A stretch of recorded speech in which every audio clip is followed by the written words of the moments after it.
公主何必吓唬他们？大人，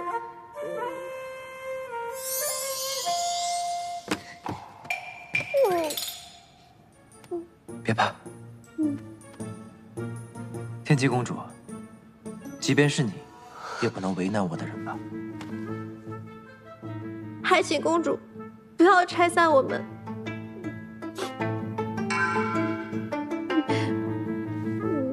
公主，你帮我来所谓何事啊？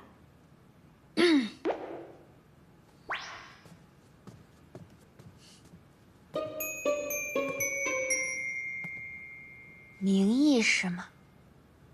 我是。本公主命令你离开纪伯宰，只要你肯走，这些财宝都归你。本公主还赠予你1000两福泽，怎么样？这何必犹豫呢？你想清楚。若你肯离开吉星渊，立刻就能获得这些东西。纪伯宰的风流债呀！哦，或是你还有什么其他想要的，本公主一一为你安排。我想要黄粱梦也没有啊。若是你执意不肯离开纪伯宰，那你今天可就得命陨于此了。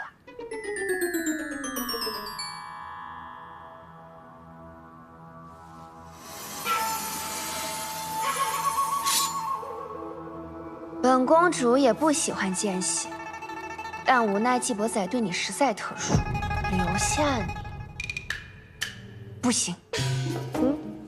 对，公主好商量，离开纪伯宰也不是不行。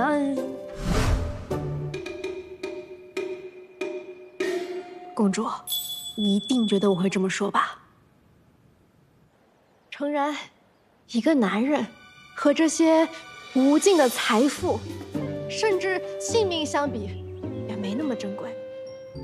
但是，自从纪伯宰把我从花月夜那个魔窟救出来之后，我就彻底爱上了他。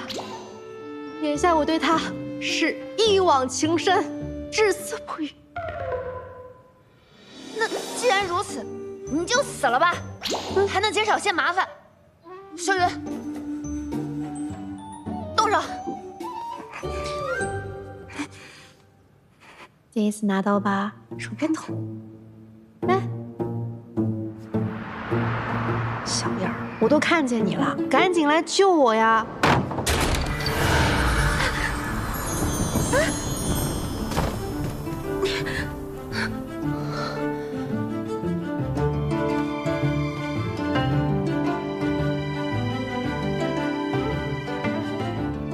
纪伯宰，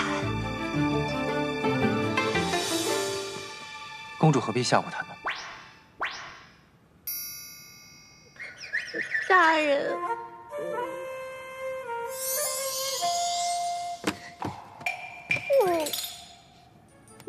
别怕。天机公主，即便是你，也不能为难我的人吧？还请公主不要拆散我们。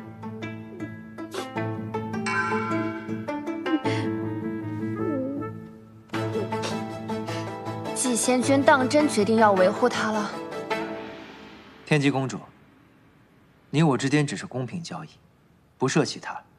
我先前已经说得很清楚了。可若是父君一定要为季仙君和本公主赐婚，季仙君还敢抗旨吗？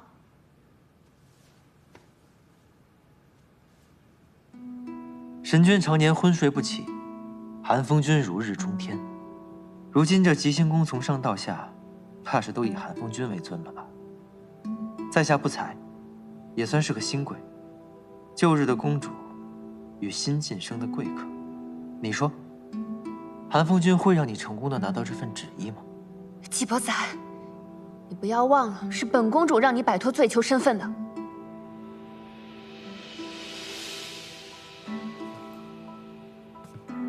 是，公主的确与我有恩，但本罪囚并不会以姻缘相报。我想，对于公主来说，一个能赢下青云大会的斗者，总比找到一个王女夫更重要吧？你说呢？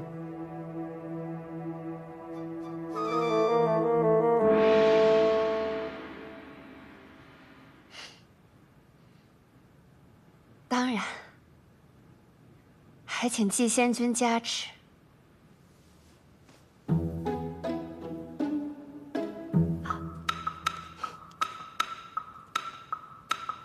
人我先带走了。烦请公主记住，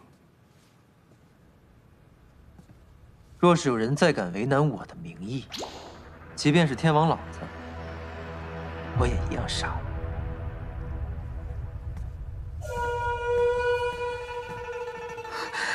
公主，他怎么能这么对你？他对我什么态度、什么感情都不重要。目前看起来，他还没有投靠叔父那边，这就够了。我怎么可能招你这么个祸害？祸害！祸害！前天给贺仙君灌酒，人家躺了3天没醒过来；昨天给张仙君按摩，直接给人家按骨折了。今天倒好，让你夸夸李仙君，你说人家的头是6境最大真牛，我看是你让我头大。说，能不能干好？啊？那干不好就给我滚！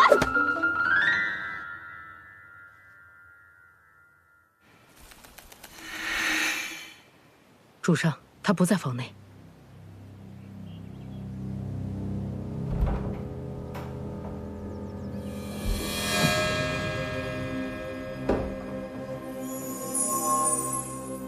在这儿等我。是。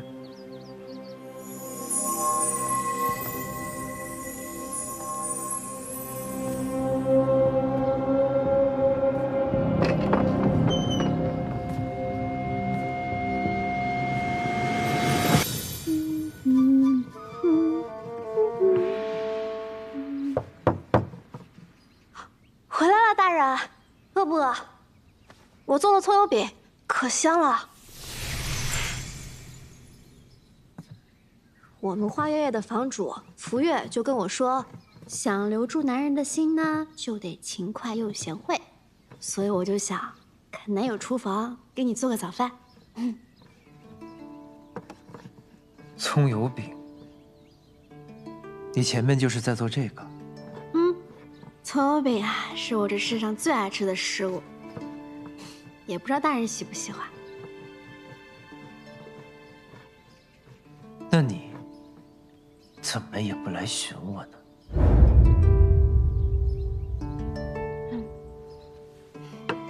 大人担忧我的安危，不让我出门，那我总得想着为大人做点什么吧？啊，大人，难不成想我啦？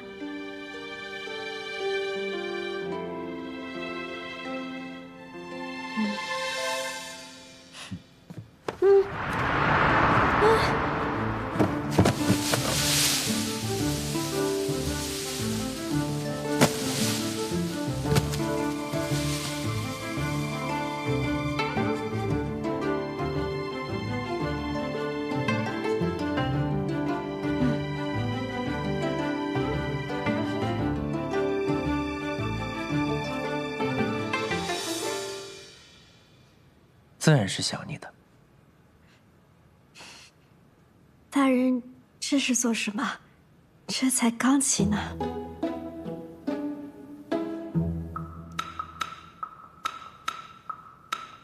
正好，活动活动筋骨。大人，难不成想在这儿？这多不合适啊！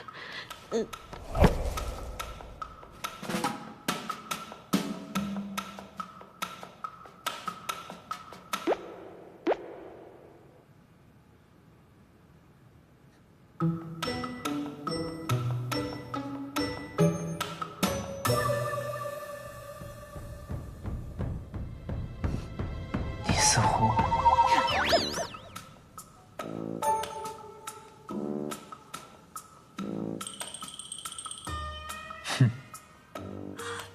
你咬我？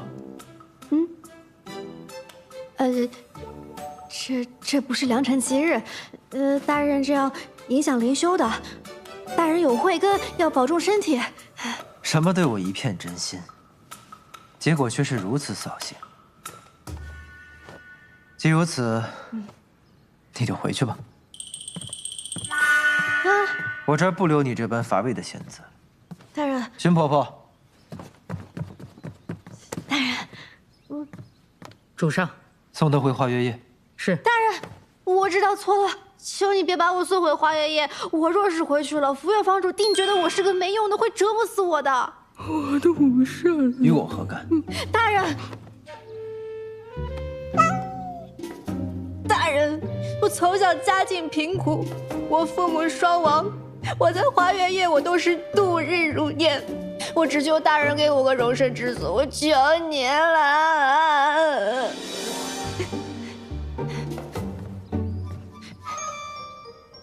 讲完了，故事也是如此寻常，更无趣了。大人，大人，你留我就是留一条命呢！你怎么这我为当报答大人，在所不惜，肝脑涂地。大人，你一定要相信我！快点走吧。大人，我对你有用啊！大人，你让我做什么我都愿意。大人，你留下我。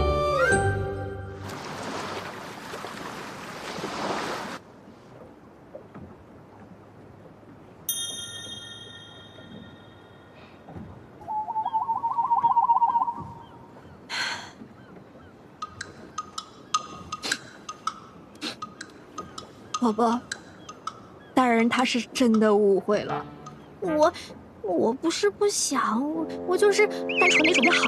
大人就这么心急，立刻把我送回花月夜，他有这么难哭行啊？大人这么一把我送回花月，我倒大霉了，婆婆，我求求你，婆婆，你行行好，你劝劝他，若是你把我留下来当个仆从也行，我当你仆从吧，婆婆，你能不能安静一会儿？哦。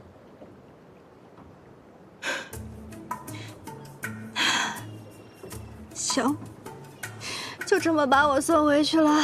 大人身边无人，肯定还会有人再安排仙子到他身边。婆婆，你可得好好把把关，我是真担心大人呐，你。而且，靠你了。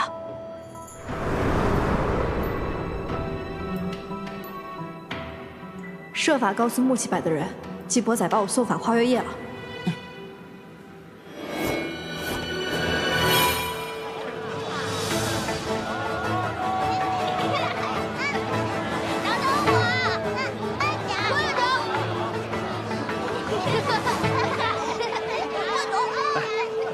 哟，都到这么早，就差我了，怪我了。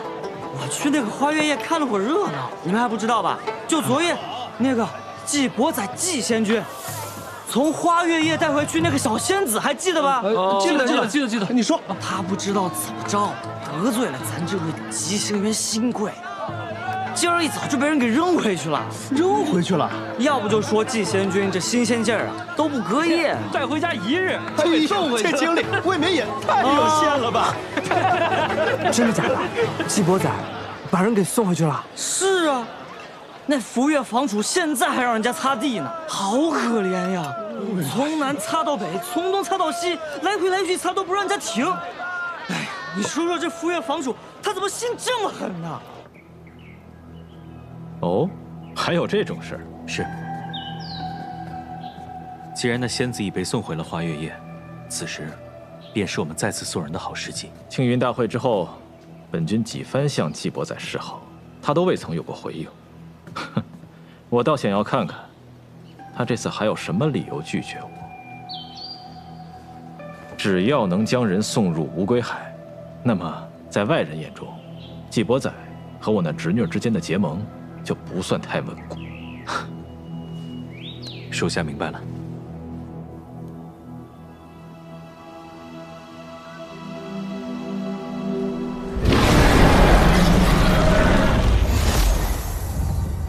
主上，明义已经被送回花月夜，现在正在受福月房主惩罚。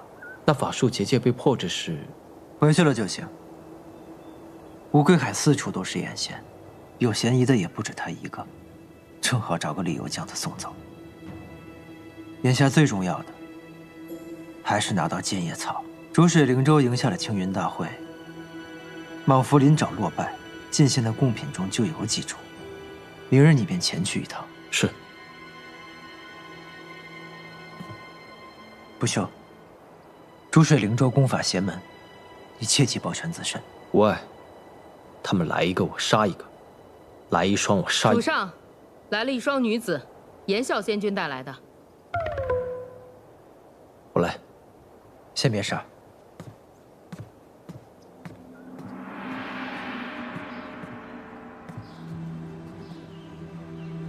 季仙君，在下受寒风君之命，再送2位仙子入府。你这偌大的院子也没有一个侍婢，总不像话。谁说没人陪我？昨夜我不是刚带回来一个？可我听说，那仙子已被季仙君送回了花月夜。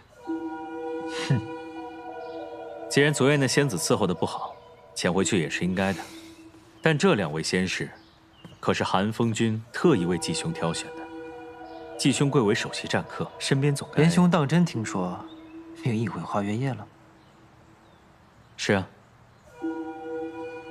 我实话跟你说吧，明义早上跟我闹别扭，离家出走了。我本想着装作无事，别像个毛头小子一样，为了一个小仙子就乱了阵脚，竟没想到闹出如此误会，真是让人笑话。但说到底，关心则乱，我实在是着急找他，先失陪了。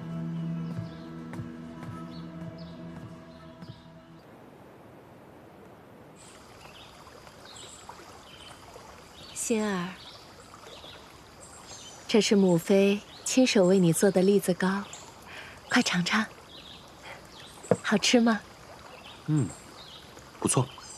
自从明宪输了比赛，私自逃离瑶光山之后，君上便不会给君后再留情面了。心儿，我这个做母亲的，总算有机会为你铺路了。儿子已派人拿追击镜遍寻6境，一旦发现明宪踪迹，即可拿下。只要能让明宪死在外面，群龙无首，那下一届青云大会前，傅娟定然会确立新的太子的。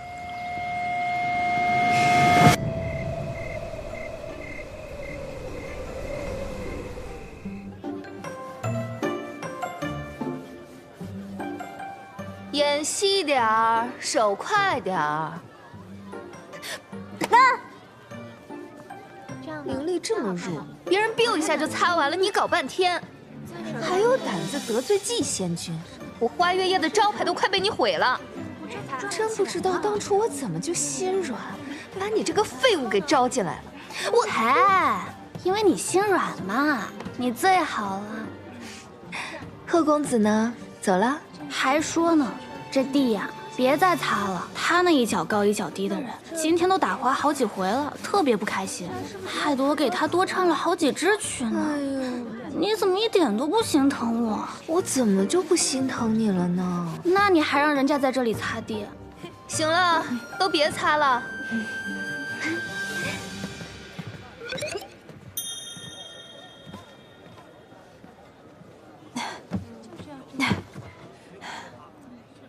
而且，你这小猫钓到小鱼没啊？跟你说啊，这明宪呀，刚刚被人家吉星渊打败，怎么着也不能往这儿逃啊！我看那程云君啊，就是急糊涂了，才派你我2人来这里找人。不管找不找得到，上头有命，总得来一趟。只不过这辛苦费，还是得设法回去对消。这吉星渊的花月夜果真名不虚传。来，先在这消遣一下。这追击镜啊，是内卫交用，若明宪在这附近现身，他必然会有警示的效果。开启后，镜中会出现指示罗盘。怎么有反应？难道明宪当真藏身此处？追！别跑！站住！站住！让开！让开！这呀！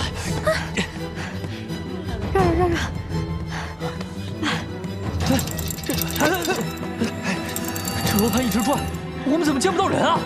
啊，对不起啊，对不起。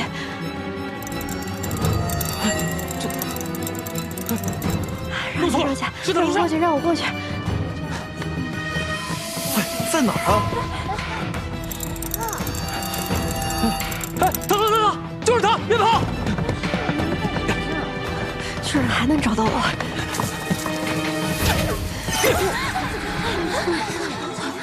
还想跑？转过身来。季波仔怎么还不来？实在不行，只能自己动手了。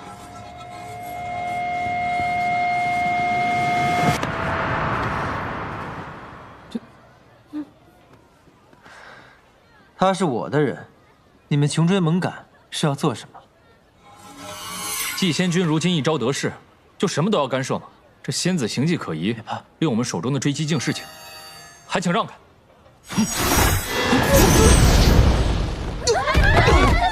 哎，瑶光山的，你们输了青云大会，沦为下境，如今还要拿着个破镜子来我吉星渊的地界上抓人，还不快滚！季仙君，我们也是奉命行事。这仙子确实古怪，见到我们就跑，我们总得……听不懂我的话吗？我说，滚！她一个花月夜的仙子，不可能是明仙，定是程云君这法器不行。咱们赶紧走吧，别招惹季伯仔。好。他们走了。你怎么到处乱跑啊？快，换身新衣服，跟我回乌龟海。嗯。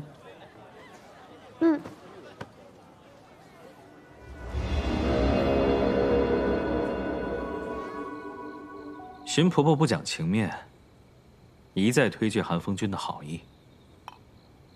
可若真得罪了韩风君，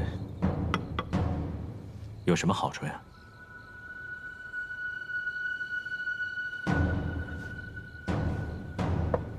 荀婆婆受季兄救命恩惠，自愿留府，更应该为季兄考虑才是。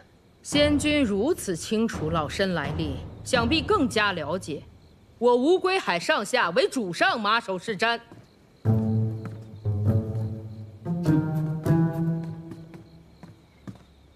都请回吧。主上。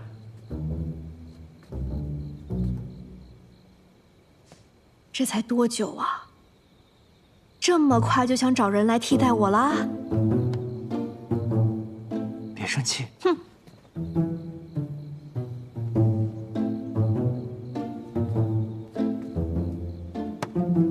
严兄，还不快帮我解释一下？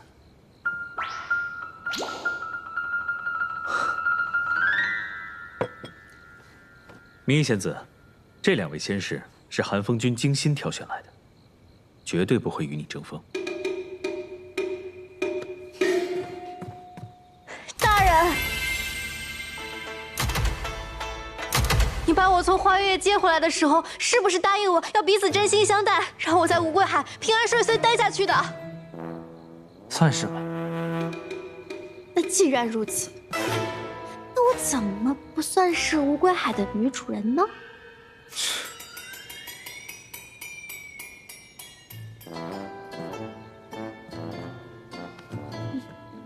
姑且这么以为吧。姑且，算吗？算。好，这是你说的。两位仙子若是执意留在乌龟海，我宁愿自毁元神。万万不可。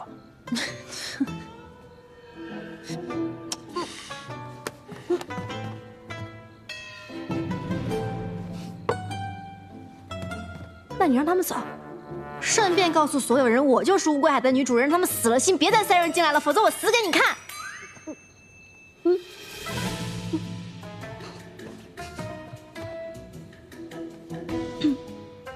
严兄，你看，这我该如何是好啊？我家已经因为你的好意变得鸡犬不宁了，你总不能眼睁睁地看着我做一名官夫吧？对吧？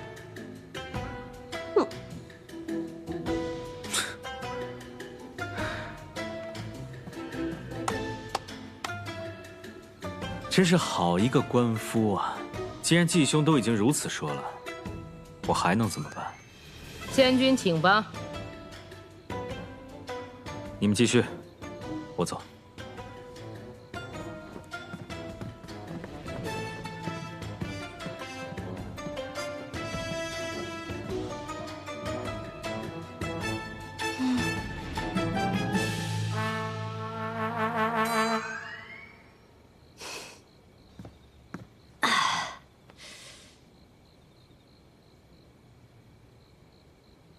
大人看着我做什么？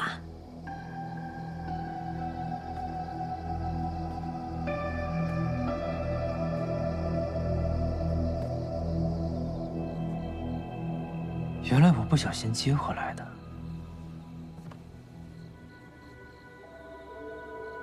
是无归海的女主人啊！不客气。师祖，我还想活，您千万别杀我。那便留你一命。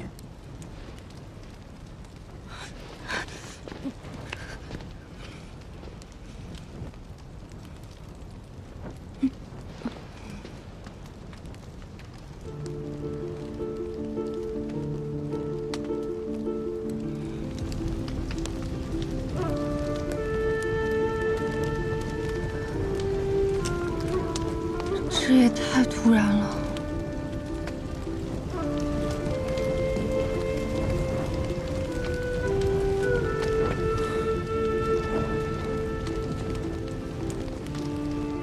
突然吗？我为这一刻已经准备了500年，以8大宫直系血脉为我解开封印结界。这方法我一直都知道，但难题在于如何凑齐8宫血脉为我解封。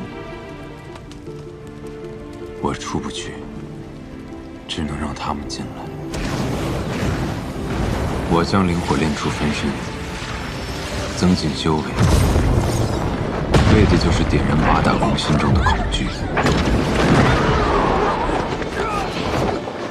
师祖，息怒啊！师祖息怒！他们恐我冲破封印结界，自会派人进山。弟子婉灵，仰慕师祖风采，愿侍奉师祖。一旦送进山的弟子丧命，他们便会因畏惧之心蠢蠢欲动。师祖怕是还记着昔日的恩怨。让我们先下手为强。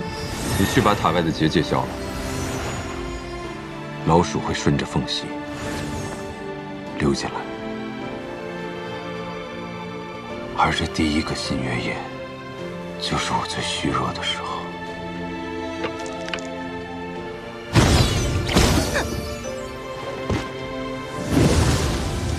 那些溜出去报信的弟子，会诱使山外公主趁虚而入。公主，新月夜是他500年难得一遇的虚弱之时，但只靠传言，还远远不够。端看新月之夜的当天，灵脉是否会变弱即可。师祖体内的封印法钉令他无法自戕，这点是做不得假的。你今日无需再干杂活，只需学会一种杀人的术法。还记得我是怎么教你的吗？往哪里刺最好？动手！你们干嘛非要救我？我与灵火融为一体，一旦我的心脉受损，与灵火相连的灵脉便会受到影响。只有8大宫亲眼看到我身体虚弱的征兆，他们才会不顾一切的进山。灵脉果然被减弱了，好机会！也会被你抢先。让你刺伤我，是使这个计划成功的最后一步。那您自己捅自己一刀不就行了吗？干嘛要我动手啊？庚辰仙府那些老东西，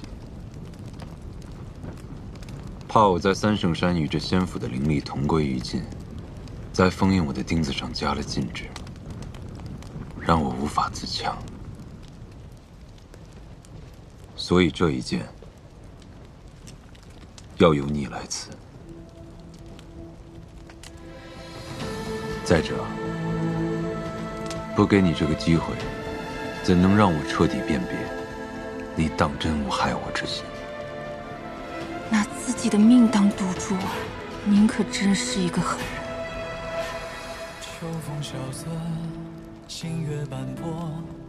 人。你是不是想骂我？没有啊。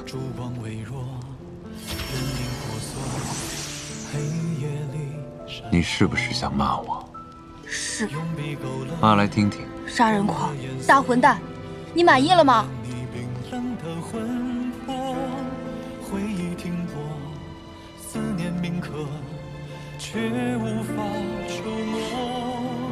那你是否想杀我？不想。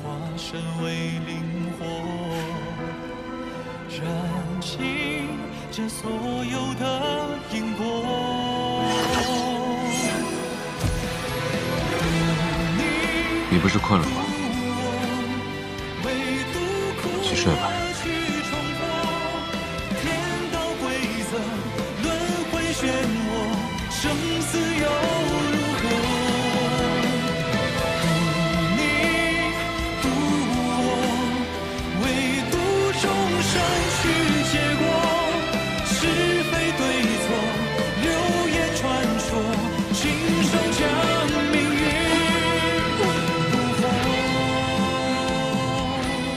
又狗过了一天。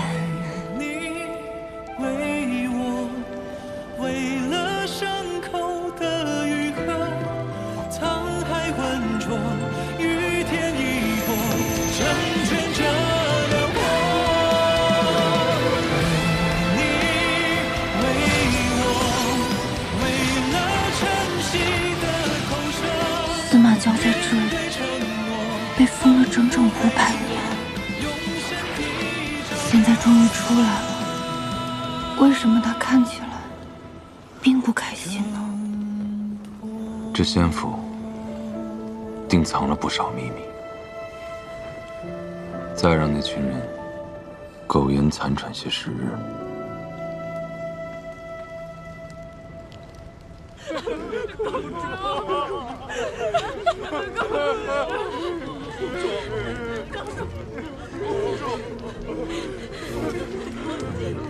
公主，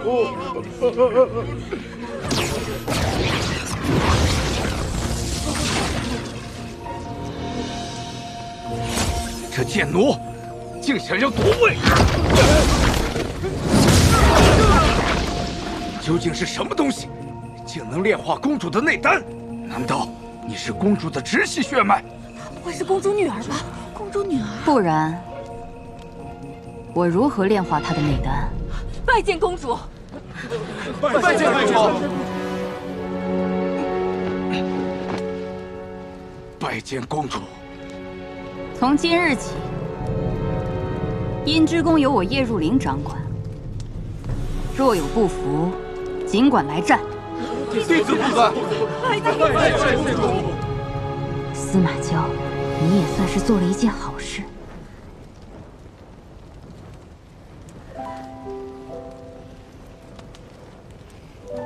他真是个奇怪的人，睡觉而已，也值得这人如此痴迷。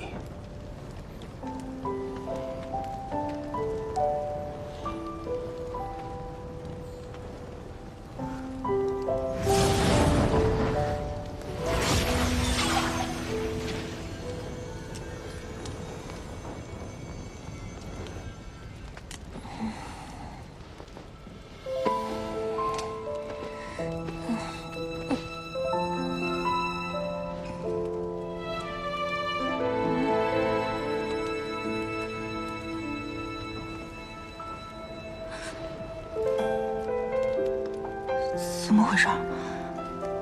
我就补个觉而已，怎么就被睡了？不知道师祖还要封到什么时候。这些人对他来说不过是蝼蚁，估计我在他眼里也一样。算了，能活一天是一天。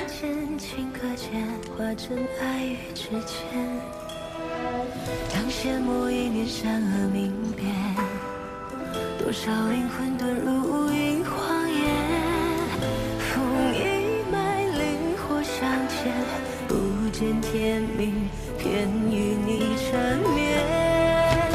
最爱万丈，如大雨滂沱天地间，风月最远，弹指间爱可以幻灭。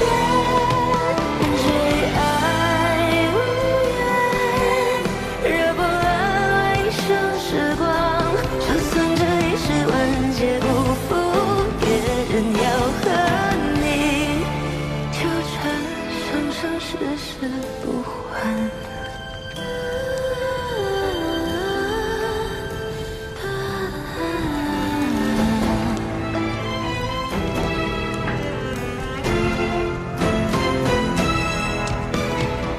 当羡慕一念善恶明辨，多少灵魂遁入阴荒野，风一脉灵火相牵，不见天明，偏与你缠绵。最爱万丈，如那雨滂沱天地间，风月最远，弹指间爱可以幻灭。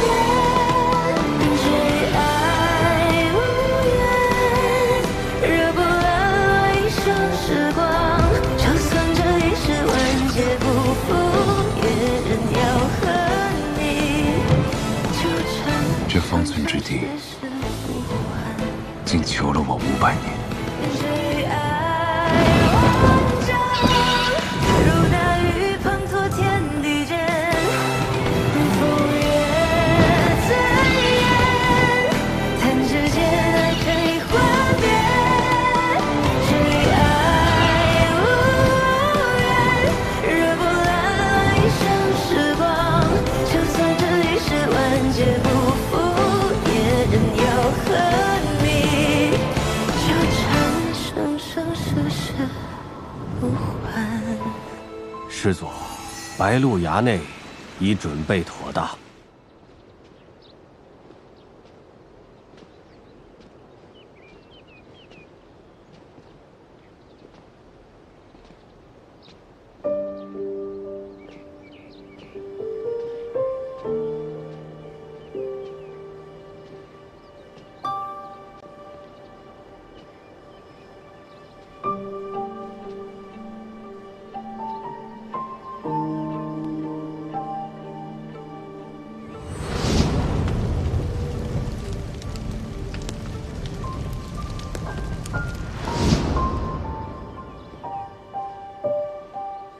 师祖，当年那场大火之后，弟子就将这白鹿崖重新修葺了一番。虽然往日的风采已不在，但是一切的事物依然如旧。师祖尽管和这位弟子安心住下。过来。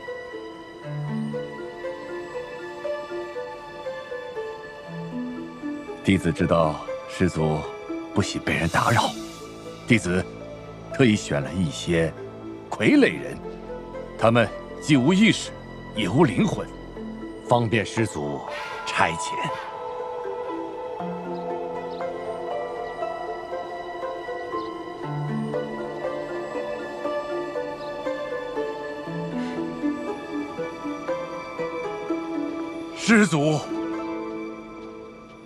师祖闭关之时，师某没有办法侍奉左右。今日师祖已经出山，师家就应该尽司马家祖辈赋予的义务，不然师家再更成仙府，也不知道该如何自处了。请师祖成全。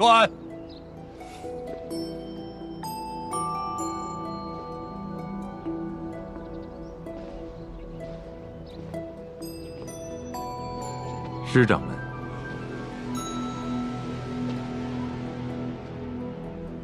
师长们一心维护司马氏，却还能在与八大宫的斡旋之中全身而退，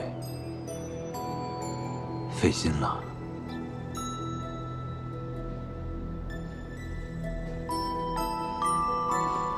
我会为师祖守好葛城县府，等着师祖归来。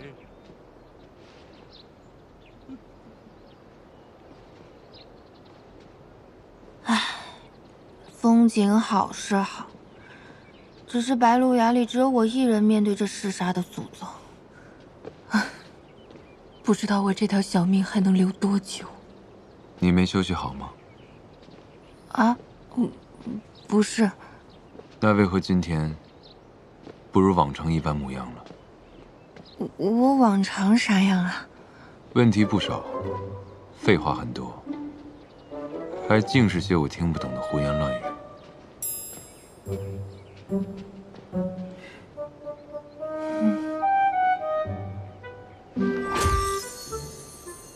你在想什么？我在想，那些人一定要死吗？你想替那些人伸冤吗？我只想知道原因。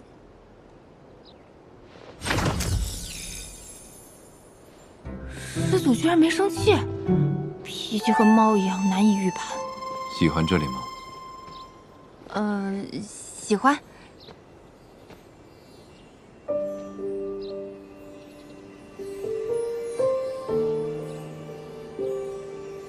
我讨厌这里，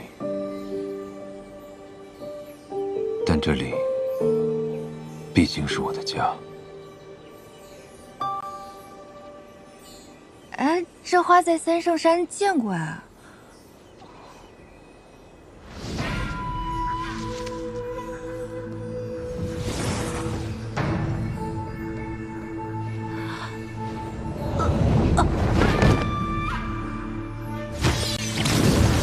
小命差点不保。这些花叫日月幽檀，花的种子是司马氏族人死后身体里留下的骨珠。啊！一颗骨珠便能种出一株日月幽檀。那这不就是墓地吗？这么多花，得死多少人啊？司马氏族人死后，身体留不下来，能留下来的只有一颗珠子。以前留存了很多珠子，一部分被我撒进了三圣山，另一部分被我撒在了这里，然后就开出这些花来了。真是惊悚又浪漫。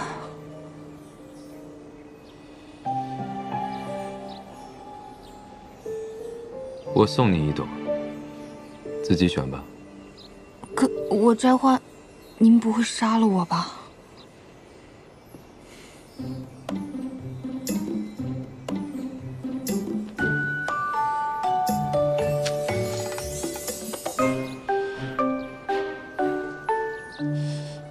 还有，这日月幽檀最奇特之处就在于，恶人死后骨珠种出来的花，则是无药可解的剧毒，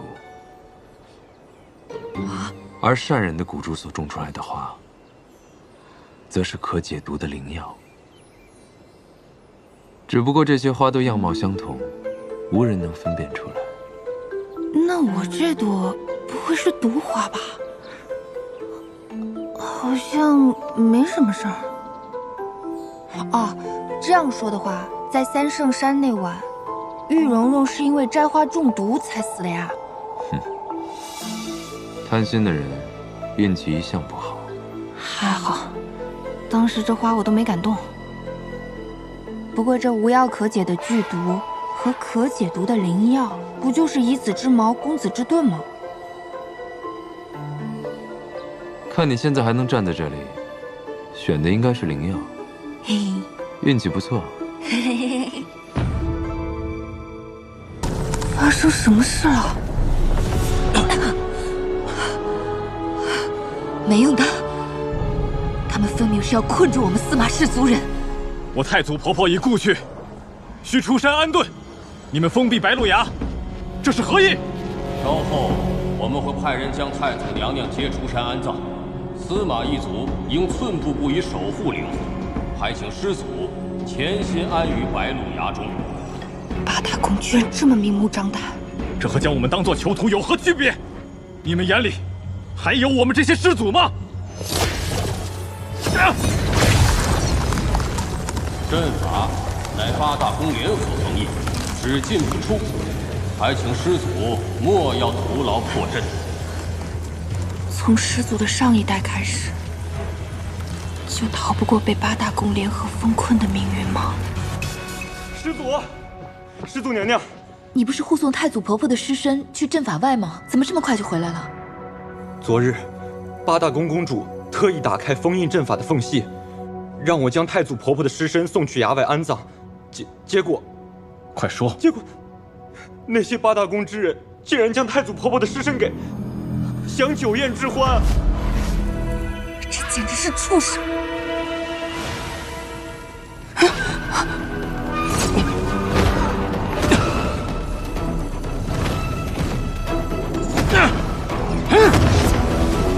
师祖的父亲是疯了吗？他是想毁了白鹿崖吗？干什么？你疯了！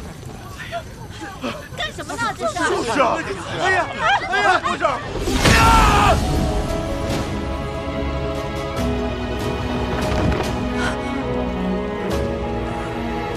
死了！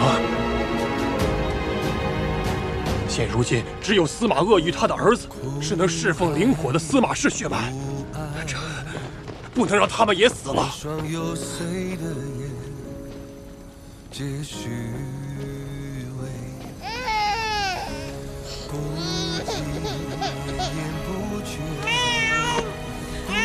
不要！如今要尽快让娇儿与灵火相融，这样八大宫的人便不敢对他出手了。若是融合灵火，他将永生的活在灵火灼烧的痛苦之中。我不愿意他有这样的一生，不如就此结束凤山一族世代的悲剧。乐儿啊，这便是娇儿降生世间的使命。她拥有凤山返祖血脉，至纯而强大，她便是我们司马一族重振的希望。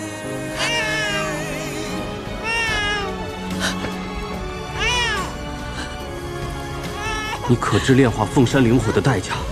一旦失败，你母子二人都会死，司马氏就彻底灭族了。我没有选择了。今日我奉上血肉和灵骨，你可愿意为我涅槃，与我的娇儿融合？我最不想要的，便是你的性命。罢了，这世间我也看腻了。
从此，你便是世间仅剩的司马氏血脉了。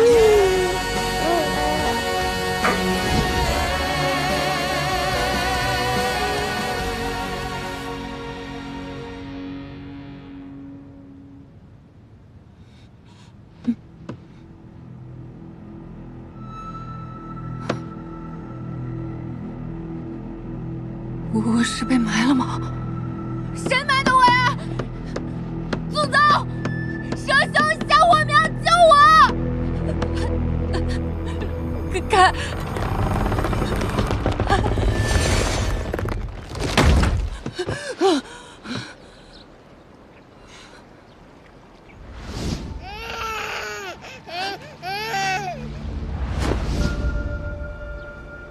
吓成这样，您干嘛把我放棺材里啊？谁让你自己选了一株毒花？我见你昏迷3日，无力回天，自是要给你个厚葬。哼哼。好了，这棺材只是为了吓吓你，毒我已经给你解了。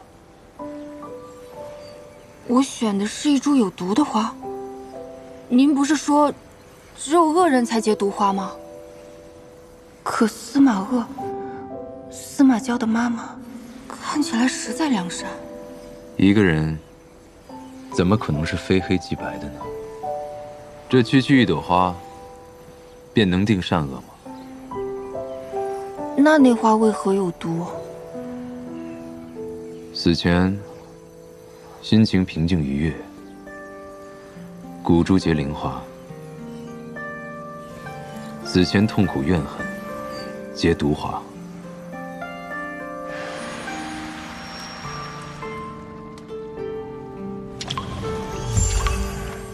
怪不得。听你的语气，你是看到这花的前身是谁了？他还不知道，我摘下的这朵正是他妈妈骨珠开出来的花。我要告诉他吗？算了，他现在心情不错，我还是不要接人伤罢了。没想到，师祖的家族竟遭遇过8大宫的联手封困，面对族人全都葬身火海的仇恨，难怪他要反击那些人。不过这花不是无药可解吗？那我怎么又活过来了？不是还有解毒的花吗？哦，原来不是毛与盾，是消消乐呀。那您是怎么辨别这药与毒的？我是司马氏族人，这毒对我天然无效，况且灵火能帮我分辨药与毒。难道您还专门调用了灵火，搞这么大阵仗救我啊？救你还需要灵火？我只需要区别一个甜与苦罢了。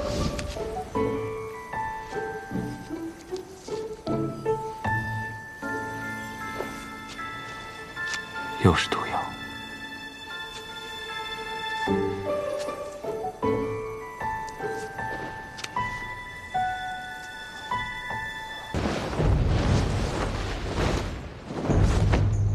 拜见师祖。师祖，我们来这儿干嘛呀？开始吧。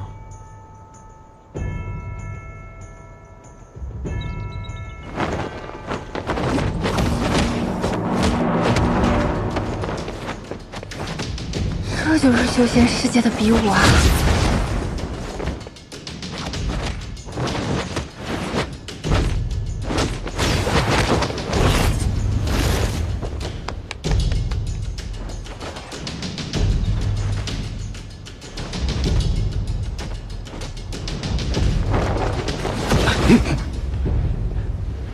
先做做样子吧，拖延下时间。好，等主事的长辈来。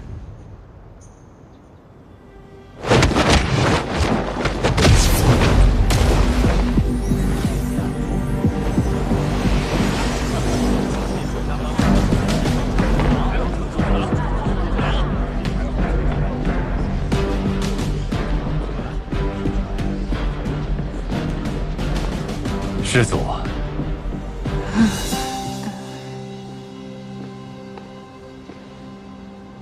师祖，今日怎么会有如此雅兴来看弟子们死斗啊？这种装模作样的东西，也配叫死斗？师祖，容我多一嘴。台上的那2位，一位是出自于天之宫，一位是来自于日之宫。2位都是各个公主煞费苦心才培育出来的优秀弟子啊，伤了谁都不合适。能不能看在释家人的面子上，放过他们一马呀？放过他们？死斗为的就是让弟子在生死之间提升修为，如今各大宫绵延势力，连自己定下的规矩也都不管了吗？师掌门亦认可此举？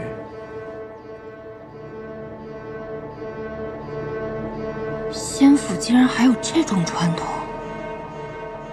既然师祖发话了，你们便认真死斗，不可敷衍了事。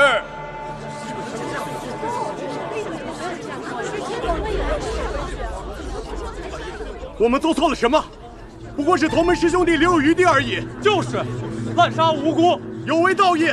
我们比试是为了互相切磋，提升修为，为什么非要赌上性命？就是啊，这不是你们八大宫自己定下的规矩吗？现在反倒说别人是恶人。你们说我有违道义，滥杀无辜，那就让我见识见识你们的道义值几斤几两啊！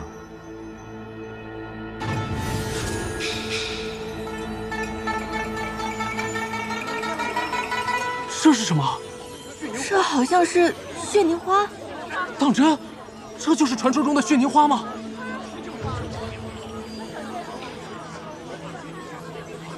今日在场的每一位弟子，谁要是能赢够20场死斗，便能获得一片凤山血凝花花瓣。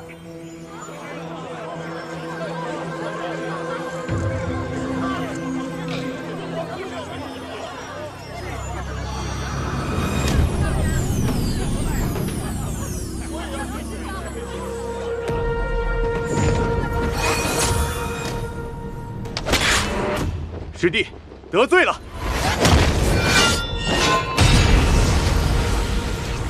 师兄，你那可是凤山血凝花，一片血凝花可长1000年修为。我们修道不就是为了这些吗？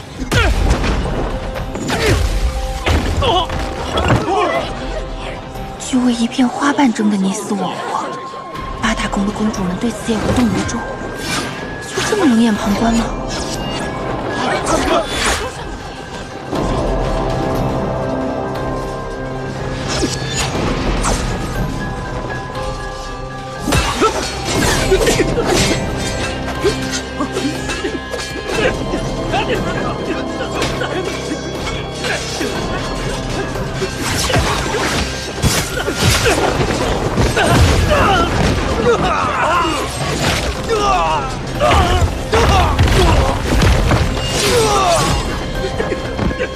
这些弟子都疯了吗？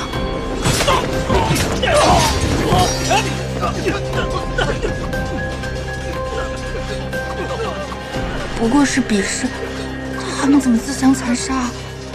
跟刚才客客气气的完全是两拨人。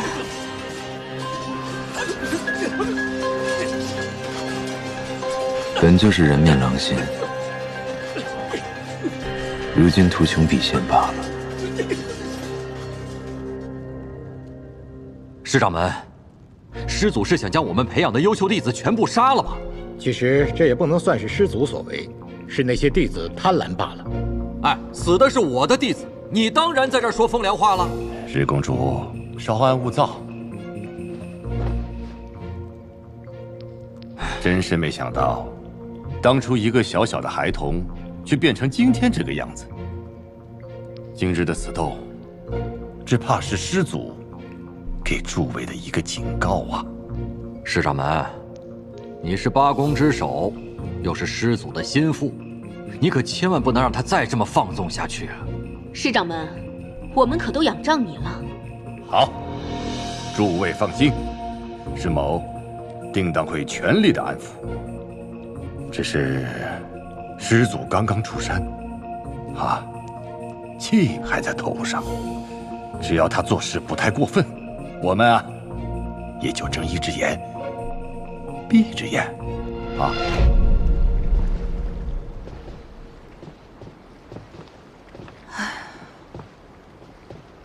想说什么就说吧。